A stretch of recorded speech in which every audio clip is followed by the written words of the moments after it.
April na mga master at bakasyon na ng mga guro. Pero marami po ang mga nagtataka. Bakit mayroong sahod ang mga guro ng DepEd kahit bakasyon naman at walang pasok? So ang totoo po niyan ay hindi po sila binibigyan ng sahod as para bang parang bonus, no? Direct na bonus dahil sa walang pasok, walang mga bata. Ang ito pong sweldo na binibigay o sahod na binibigay sa mga teachers tuwing bakasyon ay galing po sa tinatawag natin na proportional vacation pay. Ito pong PVP na ito ay isang uri ng parabang pag-monetize sa naipon na vacation credits ng mga teachers. Ang mga guro po ng DepEd ay walang bakasyon tuwing buong school year. Wala silang vacation leave na pwedeng magagamit. Kaya ang ginawa po ng DepEd ay sa bawat araw na pagtuturo, bawat araw na pag-serve sa isang school year, ay meron sila itong katumbas na porsyon, no, na siya pong tinatawag na PVP, at iniipon ito sa bawat araw na duty sa pag-serve hanggang sa katapusan ng school year, kung saan yung proportion po niya na kapag ikaw ay nakapag-serve ng isang buong school year na hindi ka umabsent na walang bayad, yung vacation, personal leave, pag hindi po ganon, ay yung naiipon mo na PVP ay sakto rin na pambayad sa buong Christmas at summer vacation. So, proportion po yun.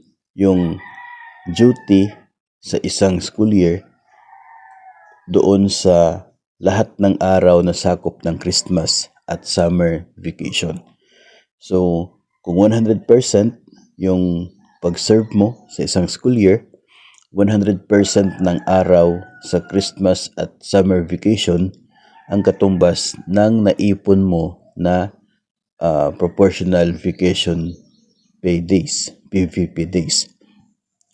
So, kaya po sila nagkakaroon ng sahod tuwing bakasyon dahil yung naipon nilang PVP days sa isang school year, yun po ang ginagamit, no, para siyang minomonetize sa bawat araw hanggang sa katapusan ng bakasyon. So doon unti-unting ginagamit yung naipon nila na PVP days hanggang sa katapusan ng bakasyon, kaya sila nagkakaroon ng sahod.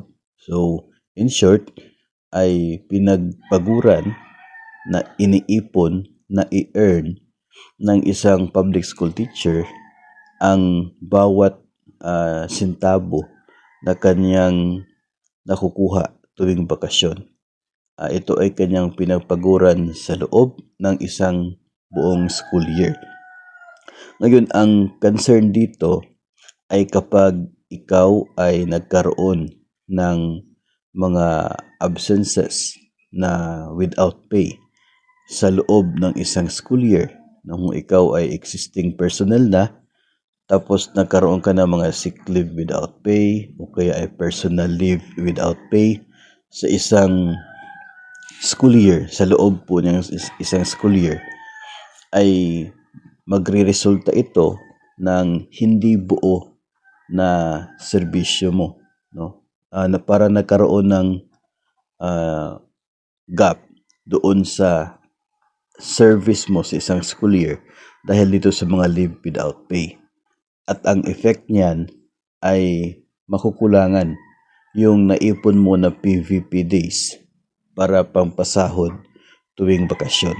Kaya may instances na nagkakaroon ng PVP overpayment after sa school year kasi nabigyan ka ng buong sahod sa bakasyon, tapos yung eligible mo lamang na PVP days ay hindi eksakto, no? Hindi kumpleto dahil doon sa mga leave without pay.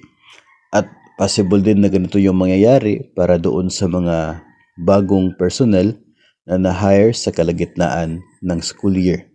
So maglalabas ang DepEd ng memorandum dyan tungkol sa PVP ratio, makikita kung kailan ka na-hire o kung kaya ay ilang araw yung naging leave without pay mo at ilang araw ang epekto nito doon sa PVP days. Yun lang naman ang apektado dito. Pero yung mga nakapag-sick leave pero with pay naman, no, charge to service credits, kahit ilang sick leave pa yun nangyari sa buong school year, kung with pay po yun, ay hindi siya makakaapekto doon sa PVP days mo. So buo pa rin yung makukuha mong sahod sa loob ng isa pong bakasyon. So yun po ang maging sagot kung bakit nagkakaroon pa rin ng sahod itong mga teachers natin kahit na bakasyon, walang pasok, kahit itong uninterrupted na bakasyon from April 1 hanggang sa May 1. Walang DepEd activities pero may tinatanggap na sahod. Yun po ay dahil sa naipon nila yan noong sila ay nagserbisyo sa loob ng isang school year. Dahil na rin wala silang bakasyon na binibigay sa kanila, no? From June, no? Nagsimula yung klase natin sa last school year ay June 16 hanggang doon sa I guess December 19, no? Tapos nagkaroon ng Christmas vacation pagdating ng January 5 hanggang sa March 31 na naman. Walang bakasyon na allowed to the teachers, kaya yung supposedly vacation credits na naipon nila doon, yun ang ginagamit nila ngayong bakasyon para magkaroon sila ng sahod. So ganun po ang explanation dyan.